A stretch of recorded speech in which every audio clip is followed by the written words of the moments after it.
اللهم لك الحمد أنت نور السماوات والأرض ومن فيهن ولك الحمد أنت قيوم السماوات والأرض ومن فيهن. الحمد لله والصلاة والسلام على رسول الله وعلى آله وأصحابه ومن تبعهم بإحسان إلى يوم الدين. السلام عليكم ورحمة الله وبركاته. أهلا وسهلا ومرحبا بكم. C'est un immense plaisir pour nous d'être encore là aujourd'hui. Ça fait assez longtemps qu'on n'a pas fait de vidéo à cause de certains problèmes techniques, mais nous voilà, nous sommes de retour. Et comme d'habitude, je vais vous proposer la lecture d'un récitateur coranique et puis nous allons passer au vif du sujet.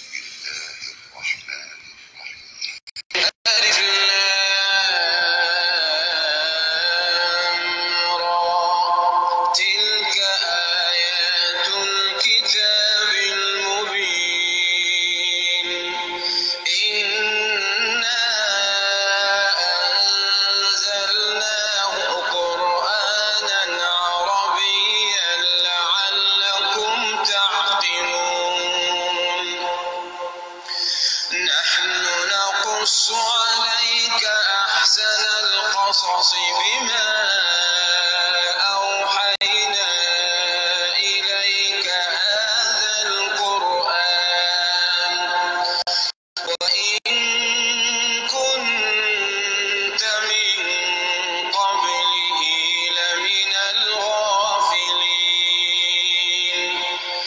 إذ قال يوسف لأبيه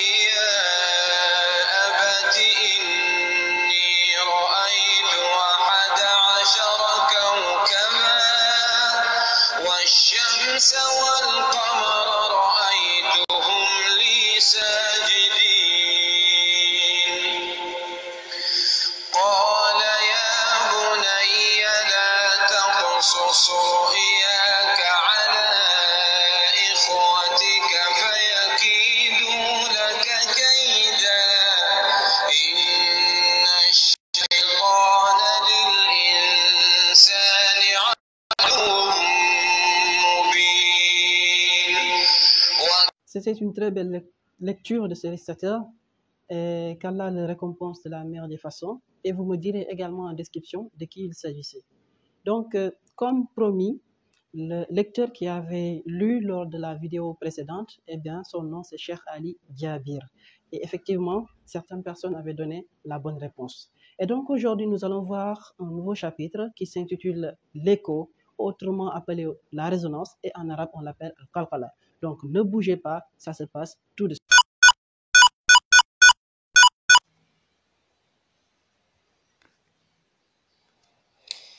Donc d'abord nous allons faire une correction de l'exercice qu'on avait donné lors de la vidéo précédente. Eh bien, on dira A'udhu billahi minash shaytanir rajim. Car effectivement, avant de lire le Coran, on doit toujours prononcer cette formule. Il est obligatoire de la prononcer. On continue. Bismillahirrahmanirrahim.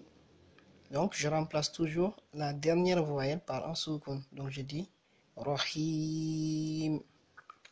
Qul a'udhu bi rabbin nas. ملك الناس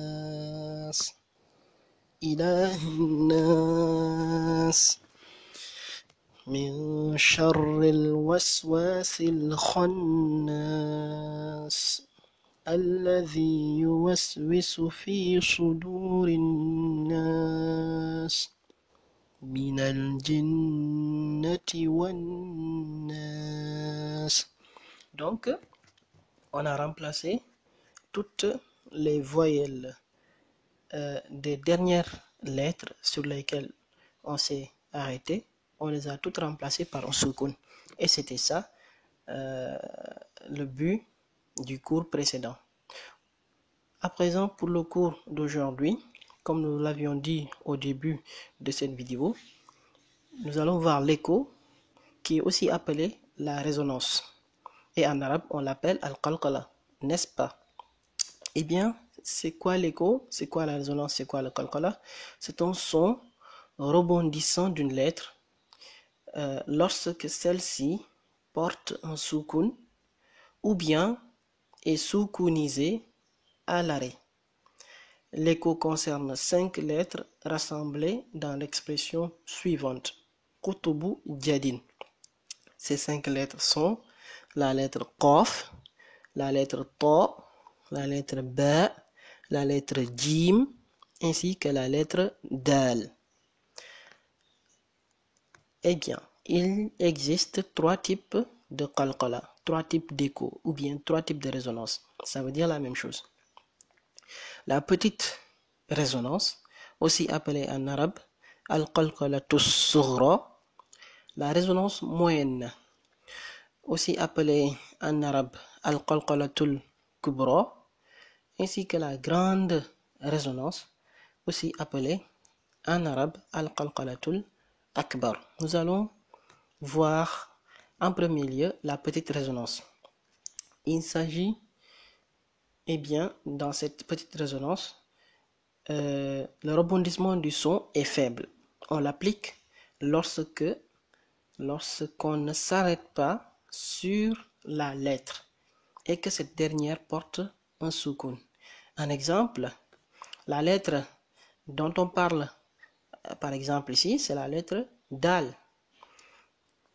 Sur cette lettre, on voit un soukoun, donc cette lettre porte un soukoun. L'autre chose, c'est que on ne s'arrête pas sur cette lettre comme elle se trouve à l'intérieur du verset, n'est-ce pas?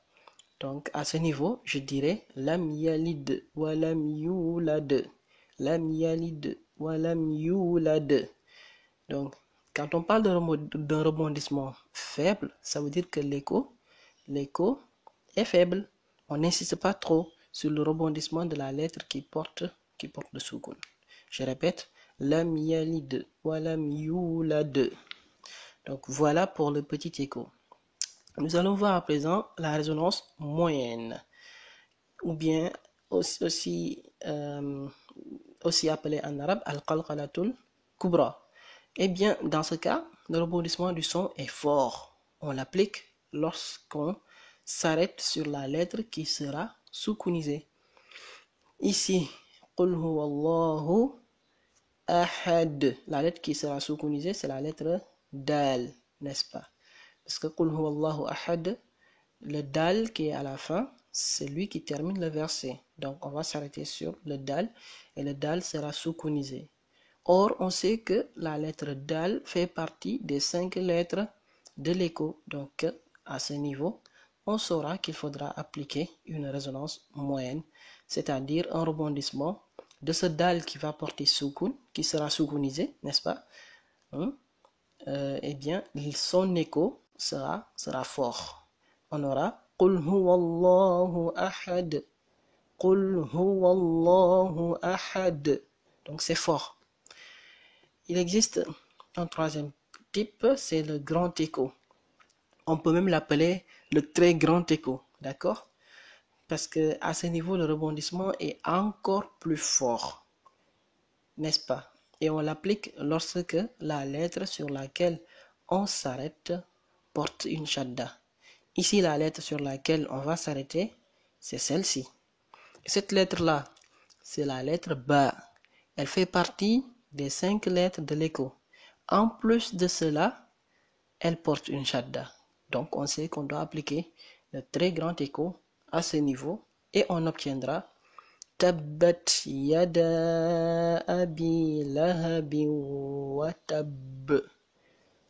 Tabbat yada abi lahabin wa tab. Wa tab. Donc on insiste très bien sur l'écho. Voilà, ça c'est pour le grand écho. À présent, je vais vous donner un exercice que vous allez faire à la maison. Je rappelle que ce cours sera disponible dans la description de cette vidéo. Il faudra essayer de faire l'exercice et qu'on va corriger lors de la vidéo prochaine. Donc, l'exercice que je vous propose, c'est une sourate. Ici, je vous donne déjà un indice. Les lettres qui sont coloriées en bleu, ce sont des lettres de l'écho. Et maintenant, en essayant de lire ce verset, faites attention. Il faudra savoir dans quel cas vous allez appliquer le petit écho et dans quel autre cas vous allez appliquer le grand écho. Donc, c'est ce qui va mettre fin à ce cours. Je vous remercie de votre aimable attention. Si cette vidéo vous a plu, n'hésitez pas à nous laisser un like. Et n'oubliez pas aussi de vous abonner à notre chaîne YouTube pour ne manquer aucune vidéo. Et d'activer aussi la cloche de notification. Donc, je vous remercie encore une fois et on se dit à très bientôt.